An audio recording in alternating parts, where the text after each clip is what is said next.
I think there's a lot of parallels and a lot of reasons why athletes become entrepreneurs and why entrepreneurs love to hire athletes, which I think is all related. But the reason that they're not the same is think about what skills did you learn in any process? What do you have?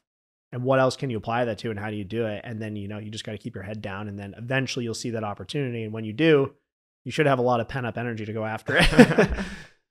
I was thinking as you were speaking, I've always felt like there's a link between business and sports.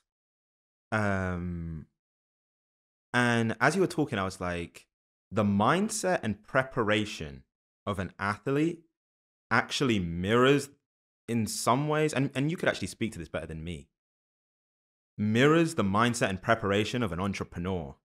Because even if you take the NFL or you take the NBA, so the NBA, there's 30 teams. The NFL, there's 32 teams, I think.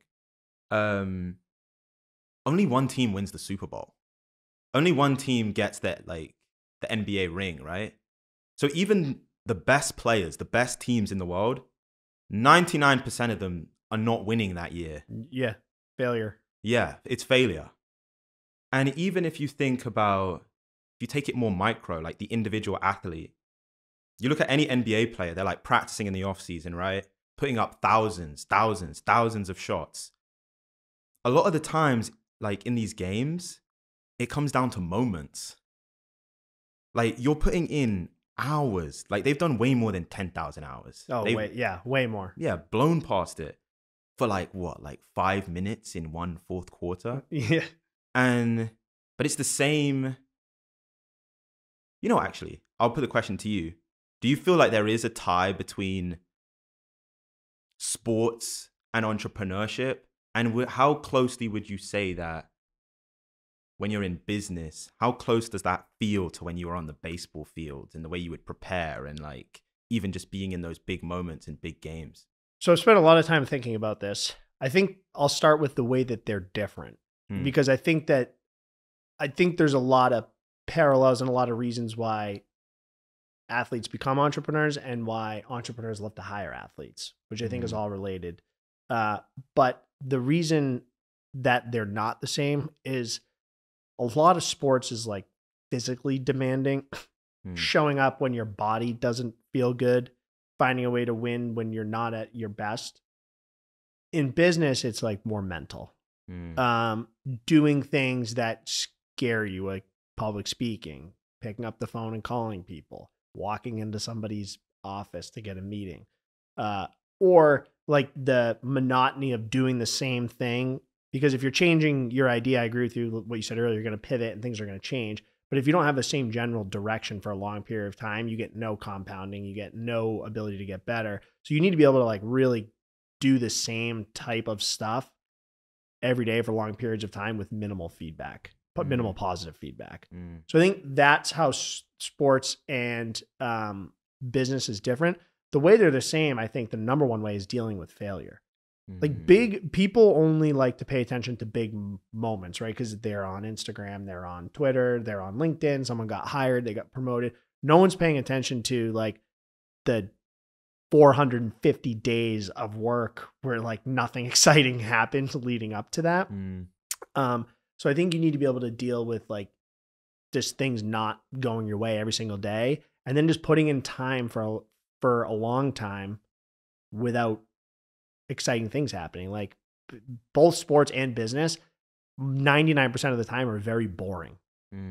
Right? It's just like, it's even like life. It's like you have these moments you think back to, like your wedding day, but it's like you dated for 5 years before that. Yeah. So there's all these little things where it's like the big moments get all the attention, but the gains are made in the small moments.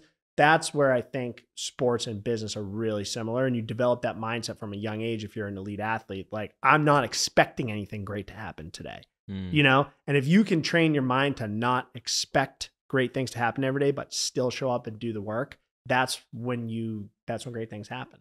So I think that for me is something that just really stands out that I take away from sports. Yeah. I'm curious, like what allows you to even think that way? Because we all do it, right? Like if you've pursued an entrepreneurial journey, you're getting like 90, 95%, maybe 99% negative feedback especially initially, like when you're starting. Yeah, definitely initially. And you keep showing up. There's that quote, right? Like,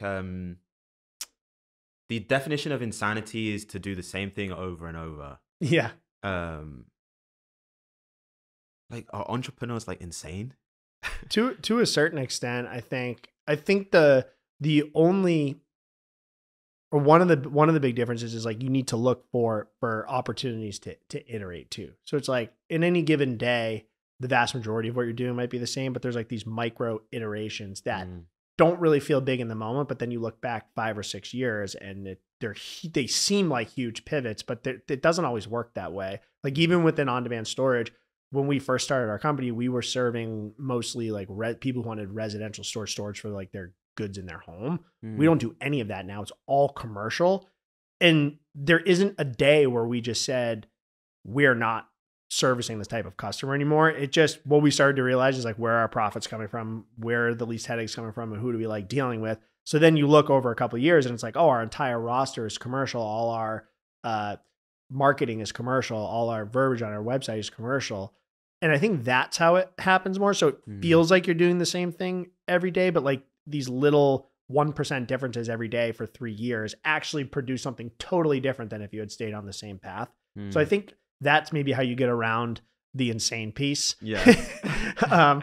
So, you know, because you got to make sure it's working. If you're doing the same thing every day and it's not working, I agree. You're insane. You are actually You're insane. insane. And you got to switch that up.